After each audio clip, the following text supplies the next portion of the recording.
जय श्री राम। आज हम इस वीडियो में बात करेंगे पवन सिंह के बारे में।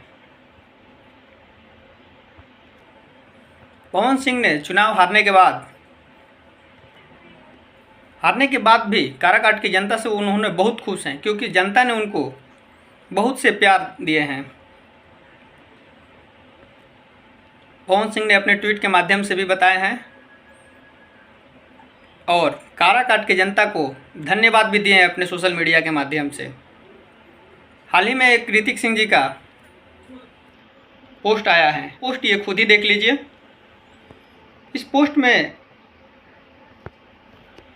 पोस्ट में ऋतिक सिंह ने बताए हैं कि पवन भैया जा रहे हैं काराकाट की जनता से मिलने, और उन्होंने काराकाट की जनता तो अपनी पावर दिखा दी हैं। आप देख लीजिए, कोई निर्दलीय प्रत्याशी लगभग इतना वोट जल्दी नहीं लाता है, पप्पू यादव को छोड़ दीजिए। तो यहाँ बक्सर में आनंद मिश्रा जी खड़े हुए थे, ये भी लगभग 50,000 के आसपास वोट लाए थे।